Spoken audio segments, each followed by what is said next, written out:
It is spring in the year 1160, and a 13-year-old boy is about to leave the Japanese capital to start years of exile. He has been banished to the remote province of Izu on account of his father's role in leading a rebellion against the imperial court and against the Heike clan led by Taira no Kiyomori.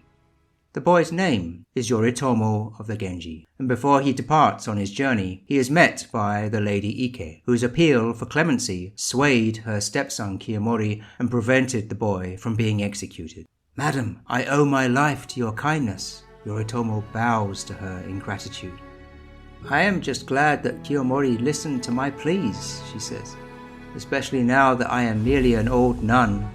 Yoritomo tries to restrain his tears as the Lady Heike takes his head in her hands. "I wonder what karma from past lives makes you so dear to me, my boy, when I am not your mother and you are not my son." Yoritomo wipes his eyes. "I lost my mother on the 1st of the 3rd month of last year," he says. "And on the 3rd of the 1st month of this year, I lost my father. No one pitied me except you. No doubt they would be profoundly grateful for the way you have saved my life." The nun glances around and sees just a few assistants waiting to escort Yoritomo on his journey. "It's pitiful to see so few men with you. Many have served your Genji forefathers for generations, but now you must face your future alone." Yoritomo nods. "Before she died, my mother told me that my life has a greater purpose and above all I must stay alive.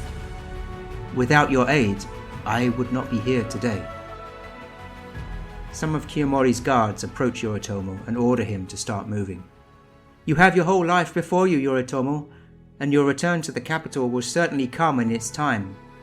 At my age, I can hardly expect to see that myself. I may never see you again.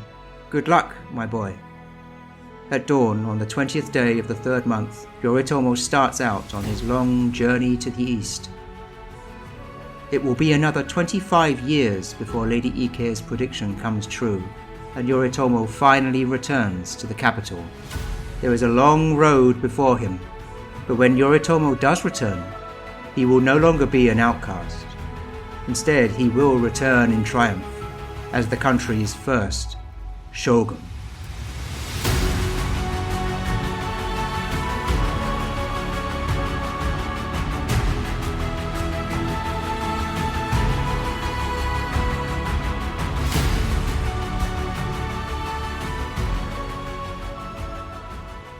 The place to which Yoritomo was banished, in Izu province on the east coast of Japan, was a remote highland area surrounded by rice fields called Hiruga Kojima Island, or Leech Island, named for the blood-sucking creatures that infested the flooded plains and marshes. It was here that he would spend his first years in exile, under the resentful eye of a local military commander named Ito Sukechika, far from the cultural and political life of the capital. Every month, a messenger would arrive with news of the latest developments in the capital. It was through these secret messages that Yoritomo learned that his younger half-brother, Ushiwaka, had been sent for religious training to the temple of Kurama, north of the capital. "At least I am not the only one of Yoshitomo's sons to survive," thought Yoritomo. "I wonder if we will ever meet." Although little is known for sure about Yoritomo's years in Izu, tales of his exile have been passed down over generations. One story tells of how he came to fall in love with a young woman named Yaehime, who unfortunately for Yoritomo was the daughter of his captor, Ito Sukechika. As a retainer of the Heike clan, Sukechika would sometimes pay visits to the capital of Heiankyo, and it was during one of these visits that his daughter became pregnant with Yoritomo's child. On his return to Izu, Yaehime's father is incensed when he finds out that she has given birth, and that the father is the Genji exile. What's more, the child is a boy named Senzuro. He immediately has Yoritomo restrained and forces his daughter into marriage with a local landowner. Sukechika is terrified that Lord Kiyomori will find out that he has allowed a child to be born, a son that could continue the Seiwa Genji line. And so in secret, Sukechika wraps up the baby, takes him to a nearby riverbank, ties a stone to his body with a cord, and drops him in the river. When Yoritomo discovers that Yaehime has been sent away and their child has been murdered, he vows to kill Sukechika. One of his companions, Morinaga, urges him to hold off. "It would be a suicide mission," he tells him. "Do not throw your life away. Focus on the long term and get your revenge another day." Now at his lowest point, Yoritomo is distraught, powerless. He now learns that Sukechika is planning to execute him, and so his companion helps him to escape. "Find Hojo Tokimasa," Morinaga tells him. "He is your only hope." Yoritomo flees the Sukechika household at night on horseback. As he rides into the night, he prays to the god of war. "Do not abandon me, O Bodhisattva Hachiman.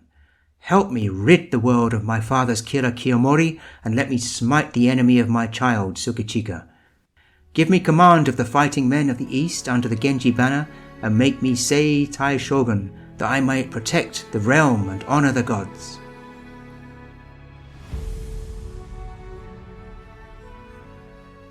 While Yoritomo is riding into an unknown future, desperate and alone, back in the capital, Lord Kiyomori continues his inevitable rise to power.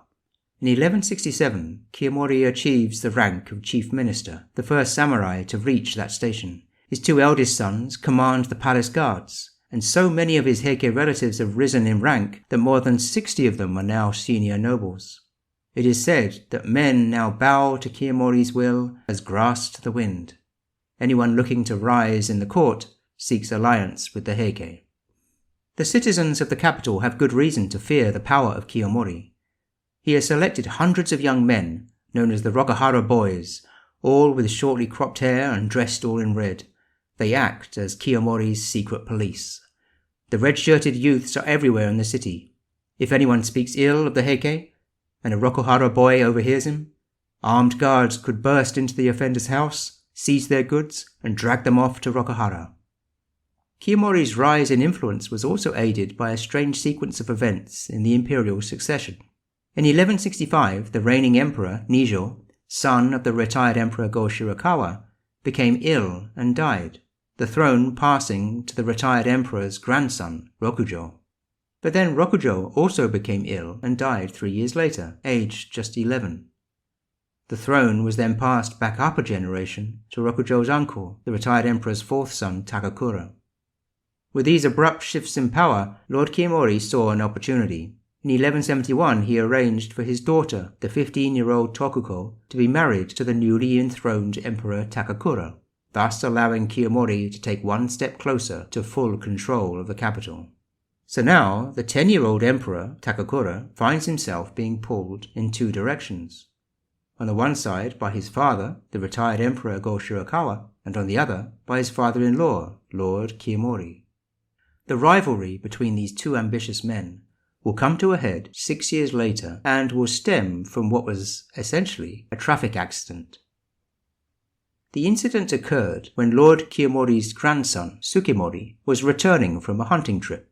Sukemori had recently been made a captain and a provincial governor as well, even though he was just 13 years old. On this evening, the boy is flushed with pride as he has caught many birds with his falcons during a long day of hunting, and as the light begins to fail, he is looking forward to celebrating with 30 of his retainers, all of them teenagers. Suddenly, as the boys are heading south past the imperial palace, they collide with a group of horsemen coming from the east. "Hey!" cries the leader of the horsemen. "Identify yourself! You are out of order! You are in the presence of the regent, Fujiwara no Motofusa. Dismount immediately!" The arrogant Sukemori, grandson of the most powerful warlord in the land, doesn't care at all that he has inconvenienced Motofusa, even though he must know that the regent is the emperor's top court official.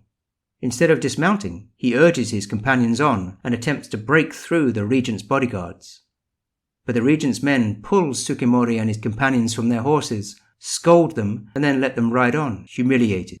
When he reaches Rokuhara, Sukemori tells his father and grandfather what has happened. His grandfather, Lord Kiyomori, is furious. "This is outrageous! To humiliate a mere boy! I don't care if he's regent, I will not forgive him for this. That, Shigemori, is how we lose respect for our family. We need to teach him a lesson." Kiyomori's eldest son Shigemori, on the other hand, urges caution. "Father, why be offended? for a son of mine not to dismount when he meets the regent on the road, that is where the outrage lies. Shigemori orders his son to apologize to the regent and leaves it at that. But Kiyomori has other ideas. Without saying a word to his son, he calls together a group of 60 hardened warriors and tells them in secret of his plan. A few days later, the young Emperor Takakura is preparing a great banquet to celebrate his coming of age. He calls upon the regent to help with his preparations. The regent sets out with a great train of nobles, heading westward to the palace. Eventually, the procession approaches the Taiken Gate, the site of a great battle between the Genji and the Heike some 10 years earlier. As they come near, Kiyomori's Rokuhara forces are lying in wait. 300 helmeted riders in full armor suddenly surround the regent's procession, front and rear, and with one voice raise their battle cry. The regent's attendants, dressed all in their court finery, are chased here and there and dragged from their mounts, trampled into the dust. Every one of them has their hair shaved off, and their assailants ride back to Rokuhara, clutching their trophies and whooping with glee. Realizing that Kiyomori has undermined him, Shigemori is forced to banish his son to a distant province as punishment, but inwardly he questions whether his father really is wise enough to govern. But Shigemori is not the only one to think that Kiyomori's rise to power is a reason to be alarmed. Some months later, a group of nobles gather in a secret location in the mountains overlooking the capital. The site of their discussion is a villa owned by a priest named Shunkan in a ravine below the eastern hills called Shishinotani. Among the attendants that night is Lord Narichika, a court nobleman now about 40 years old, who narrowly avoided being executed for his role in the Heiji rebellion a decade earlier. Also present at this secret rendezvous are Joken, the son of the former imperial advisor Shinze, who had been killed during the Heiji rebellion, also a police lieutenant named Yasuyori, a chamberlain, Yukitsuna, and a monk named Saiko, who has his own grudge against the Heike clan. The men have been meeting regularly at Shunkan's villa to plot the downfall of the Heike, but on this particular night they have a very special guest. He sits quietly in the corner and is intrigued by their conversation. As usual, after many bottles of sake, the topic of the Heike's rise to power comes up. Lord Narichika is particularly incensed. I should have been appointed the right commander, but no, it had to be Kiyomori's second son, that idiot Munemori. If it was Shigemori maybe I wouldn't have objected, but Munemori? I'll find a way to bring down the Heike and get what I want. Narichika, says the police lieutenant Yasuyori. How is that even possible? The Genji are gone now, destroyed. Without them, how can we possibly challenge Kiyomori? The Heiji rebellion did not end well, as you know, and that was when we had Yoritomo on our side. Yes, I know, says Narichika. But the reason it failed was because Yoritomo put his faith in Nobuyori. When Kiyomori's army was attacking, I knocked on Nobuyori's door and found that idiot in his room, drunk with his courtesans. And then he fell off his horse before he could even lead his troops out. The monk, Saiko, rises and pours everyone another drink. Well, I think we will all be a lot smarter than Nobuyori, he says. He now looks to the member of their group who until now has been sitting in the corner of the room, not saying anything. What is your opinion, your eminence? Asks Saiko. The situation is very interesting, says the man, smiling. The others hang on every word he says, for the quiet man in the corner is the retired emperor, Go Shirakawa. At that moment, as Narichika rises to his feet, the sleeve of his cloak catches a wine jar and knocks it over. Says the retired emperor. What does that mean, I wonder? There is a pause as they all look at the spilled wine. It means, down go the Heike, says Narichika. The retired emperor chuckles. So that must be it. These wine jars, says Yasuyori, who by now is very drunk. Like the Heike, there are too many. So what are we going to do about it? Asks the priest Shunkan. The monk Saiko stands up before his companions and grabs a wine jar. This is our time, gentlemen, he says, and smashes off the top of the jar. After all, there's nothing like taking heads.